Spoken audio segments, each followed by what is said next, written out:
it's not going to be at the same price. So that is also a major part of our problem when it comes to the food crisis. Then number two is the fact that how many farms do we have? Okay. How much mechanized farming do we do in Nigeria? It's still, your regular local farming, a farmer who is just able to cultivate a plot of land, 2 plots. And the world has moved beyond that.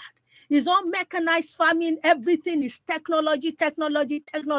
If we don't have it, these things are not going to fall from the skies. I recently was out of the country, to some place called Mauritius, and everywhere that I went, it was sugarcane plantations. Okay. That's a major thing they produce there. Sugarcane plantation, and then they eat the basmati rice. One thing you cannot take into that country, you can't take rice into that country, they take it from your hands.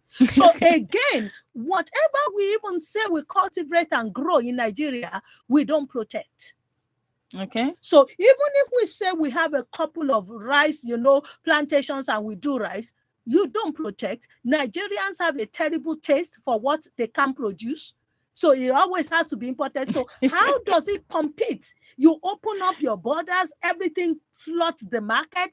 And so whatever you say you are doing in local production, you are killing it. They can't compete. And that is, so it's a myriad of, of problems. And when the government says, oh, we banned the importation of rice, the question is, how effective? They find their way through our borders. Yes, they do. We still have them. So my dear, it's a whole load of stuff. I mean, let me just stop here because I don't know what's so that I'm not just talking like a parrot. When they say radio talks and does not receive answers, but these days we receive answers because we have people calling in. Yes, we do receive answers. So it's about 29 minutes past 12 o'clock, and you're tuned to Women Radio, WFM 91.7, Nigeria's first and only radio station for women and their families. This is the big question, and we are talking about the high cost of food commodities in the country. For how long? We've been talking to Sumbo Oladipo. She's our social commentator, and she's been giving us many nuggets. So join the conversation by calling us. The number to call 07000 917 917. 07000 if you have any questions for our guests and if you have any contributions to make. Now, on the issue of farming, our dear President Muhammadu Buhari, said earlier in an interview this year, he said this before. He said it several times. He said, if you can't afford custard, buy pap or something like that. So this is something else he said. Earlier this year, he said Nigerians should return to the farm as a solution to fixing the Nigerian economy. Are there any actionable steps that have been taken by the government to make sure that this is done to really work as a solution to Nigeria's economic challenges? Or is this just a lip service by the president? The situation of everybody go back to the farm. How visible did you see it? There's nothing that is not possible. That's my take. But it depends on the drive for it. It depends on the political will of any government in power. It depends on the sincerity in wanting it to be done. Now, Nigerians, sometimes you look at the nation of Nigeria and its people, and if you're not careful, you get into some form of confusion. Okay. Now, when you talk about this issue of famine, it's a whole load of stuff, but we can get back into it. Yeah. That's what Nigeria began with. Before the discovery of petroleum. Yeah, that's what we began with, and we were doing fantastically well. Now, for me, I still believe that the future of the nation is in technology and in farming. Okay. We're postponing the evil day. Why? Because farming is some natural resource that God has given us as a nation. There's hardly anything you put into the ground anywhere in Nigeria that does not grow. Yeah. Okay. But farming, like I said earlier, has gone beyond I plant 2 seeds of corn, and it's gone beyond sustenance. There must be a lot of export going out from produce. Okay. And if there's going to be a lot of export going out of produce, there must be technology involved. Now, the issue is the average Nigerian today doesn't want to hear about the farm. You know, we grew Okay. when we got into it's been an interesting transition, really. Initially, it was the farm. Then we came out of farming. We had the oil boom, and everybody went into the city. They're making money there and all of that. White collar job, blue collar job, whatever color they call it. And now, the generation that we have now are not even interested in going into offices. They're all about technology. You carry your phone. If you can make $1 billion, why not? But that does not neglect the fact that farming is a necessary part and a significant part of what can grow this economy. Yeah. So what do we do? Government has to take the lead. You know, from way back, I did the National Youth Service over 30 years ago. Wow. And yeah, at the conclusion, I did mine 6 years ago. don't worry, you're a daughter. You know, at the conclusion of it, from the experience I gained from it, and I served in Kaduna State in the north, and I saw something that, you know, triggered off my thinking. Now, every boss that I had, every big man, so to speak, in the north had a farm. As a matter of fact, I worked in the bank, to let you know. On Fridays, I didn't have my bosses in the office. You're all Now, on the if farm. they came to the office, Okay. you can be rest assured that the person that would stay the longest would leave by 12.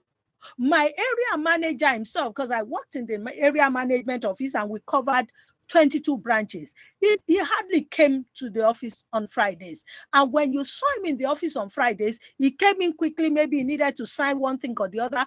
By 10 o'clock, he's out. You know why? He's going to the village. He's going to see to his farm. All of them. All of them. And so I saw that, okay, this is something. But I came out with one, you know, understanding that one way by which government could help food production in Nigeria, if I were in government, if I were the governor of a state, if I had the opportunity of being the head of the NYSC, no child will go to do a blue-collar job for that 1 year. Every single person will go on the farm. Okay. What I would do is to make sure that I have land adequate in every state. Okay, you build farmhouses where they would come into, where where they would live on the farm, right on the farmland. Those who study anything that has to do with agriculture, agri-economics, agri-technology, they will be the ones who will stand as supervisors. My dear, every year they will plant. And everywhere, they will reap a harvest. Now, one thing would be sure, they would eat well. Definitely. There won't be, everything they eat will be produced there on the farm. And then we'll look, as we do that, to build up the technology over the years, would export. If everyone who comes out of the university or higher institution goes to the farm, look at the boost that you will have in production, produce in 1 year. Because if it's a 1 year of service to the nation, please come and serve me. Don't go to one bank to go and work. Mm-hmm. I went on the farm. Every CD, it was on the farm. That was when, when you come from Lagos, you've never been to the farm, and all of us imported children and all of that. Yeah. I entered the maize farm. Mm-hmm. I almost went wild because I just began to itch. It was from then I learned that, okay, you need to wear some kind of, protective clothes. Yeah. So that is one area of looking at it. And the government needs to help the sector. And like I said, you help the sector by pushing out loans. You help the sector by bringing in technology and, giving an enabling environment. Let your policies be stable. You don't bring a policy in today, people feel like, oh, wow, this is fantastic. They rush into it. And then the next moment you are changing the policy and you are killing every investment that they have made. So that's another aspect of it. And of course, you see, I think that the average Nigerian follows leadership. They go in the direction of, of the leadership. That's one. Mm-hmm. Then the average Nigerian also knows that if they watch the body language of the leaders and they know that this one, no nonsense, they will fall into place. True. But if they know that, oh, what everybody will do, what he likes. So if you encourage the people and they say that they watch it over, people go into it. But when you start something and you don't finish, you begin today, halfway down the line, you destroy it, and it's just nobody would take you serious, and everybody will look for ways of doing things in an easier manner. Yeah. And with as little risk as you can think of. So these are basically some of the issues that we have. How many people do you have today, or do you know of, who went into the university to study anything pertaining to agri, and that's what they're doing? No, not much. Some are in the army, so some are at the bank. So that I'm aware of that. Yeah. That for me is a major. And when you talk about farming, there's crop. There's also livestock. There's all kinds of things that we can invest. Look at the noise we have been making about ranching, for crying out loud. Look at the amount of money that passes the hands through, cow heading and all of that. What have we done about it? When you look at the nation of the Netherlands, what do they have? Dairy. You have nations who have just one means of sustaining the economy. This is a resource, and they sit on that one made. True. You understand what I'm talking about? We have several in Nigeria. I think that's the problem. Too much. Yeah. Too much money. And then we have now quick fix. I launch my phone, and the next thing I'm making this, so that basically is the problem that we have, and it's unfortunate because it's leading us somewhere, and that somewhere is not a good place at all. Okay. You get what I'm talking about? Famine is looming because if you put in so much energy and you're not getting anything out of it, you're going to be looking at, look, I abandoned this. I mean, Yorubas have a way of saying it. Why don't you abandon the ogbono soup that refuses to draw? Go and cook okra. It's easier. It also draws. Yeah, it also draws. It doesn't give you as much stretch. So as much stress. So that's the challenge that we have. And of course, corruption. Corruption comes in. I've told you. You say you ban the import product, but it's a joke because right there in your faces, the things find their way into the market. How? Okay. Perhaps because I don't know, because people will still need to eat the thing, and there hasn't been a plan to ensure that we are growing it ourselves. You bring another question to the fore: the appetite of Nigerians for that which they cannot produce. I have never seen a nation like this. In my entire life, I have never seen. Everything we consume must buy it from outside. Must be imported. Okay. And it's so bad now that the other nations are looking at us, we're stupid, and they are cashing in on our stupidity. I was, excuse me, you can't imagine how piqued I was some time ago when I found out that they were bringing Ashoke from China.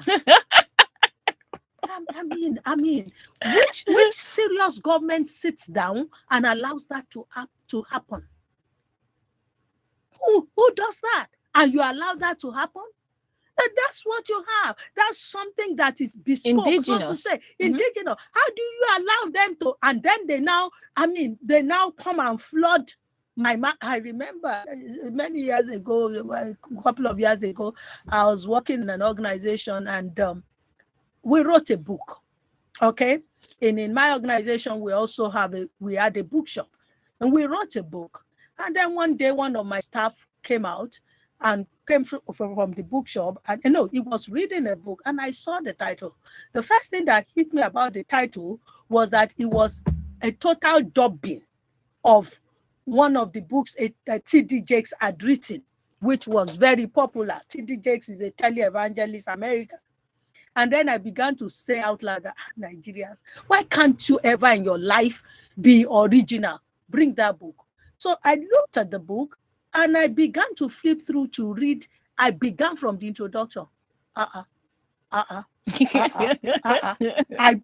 My Yeah. expression began to change, and then I kept on reading. After reading about how many pages, I called my other staff. I said, I now went into some of our own titles to check because I knew this was my book, one of our books. And then I called one of my, I said, read this. He said, and she just gave me the title of the book we had written that, all those pages had been lifted up from. By the time I went through that book, there were about 40-something pages word for word lifted up from a book we had written and produced. Wow. So where I'm going is this. And then what pained me when I made a complaint about it and began to fight was they had the effrontery to now still come and sell it in my bookshop. I'm sorry. Okay. So that's exactly what is going on. You take it and then you still now bring it back to come and sell it to me. What is the same thing with petroleum? You export the crude, then you buy the refined.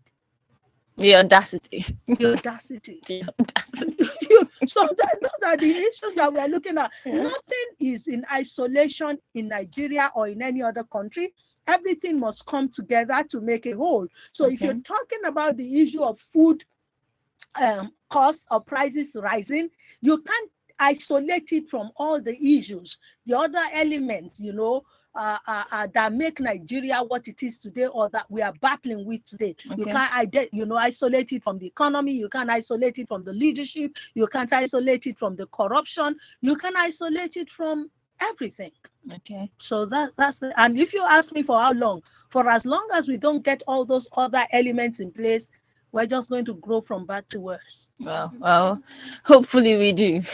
It's 16 minutes to 1 on your Tune to Women Radio, WFM 91.7, and this is the big question. We've been talking to Mrs. Sumbo Oladipo, and she's been talking about the cost of living in Nigeria and for how long. She said many things during the conversation. The number to call 07000 917 917 for your questions and contribution. 07000 917 917. Ma'am, on the issue of farming, I do know there was a time back in history in China. I'm not very sure of the particular year. Was it in the 1940s or the 1950s? Was it the 1960s? Where they said that their then leader asked all of them to let go of everything that distinguished class. All the rich people should let go of their houses, their businesses, their castles, all the things they had, their fancy clothes and all, and everybody should go to the farm. Then a lot of people fled. A lot of people fled to the US and fled everywhere. We have a call. Let's take this call, then we'll continue. Okay. Hello? Good afternoon. What's your name and where are you calling from? Hello? Okay. Please do call us back. I have to cut the call off.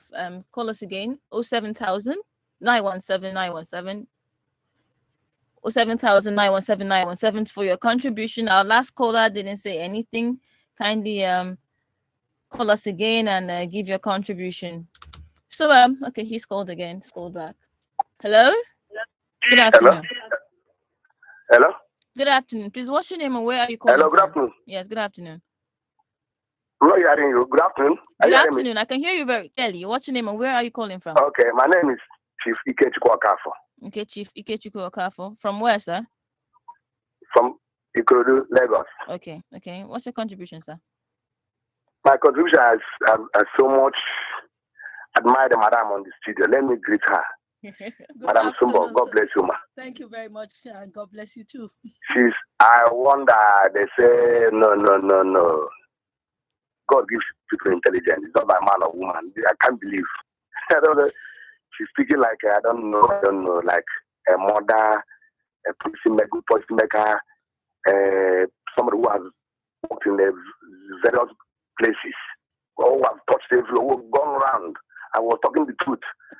In fact, I'm not saying such because she said something that struck me. She said, you cannot isolate the food crisis with what is happening on ground. They call corruption, bad governance. Madam, I don't know. So that I used to shed tears because I have love for my country. Even though when I shed tears, people think because I'm a visual impaired person. They go, no, it's not because I'm visual. hey, I can't manage. I don't even know how to survive, let alone person like me. You have 10,000 to the market, you can't buy anything. You have 3,000, you can't buy anything. You even start farming. Where is the preservation, the silos, the this? Madam, God bless you, Madam Sumbo. I'm so happy this afternoon.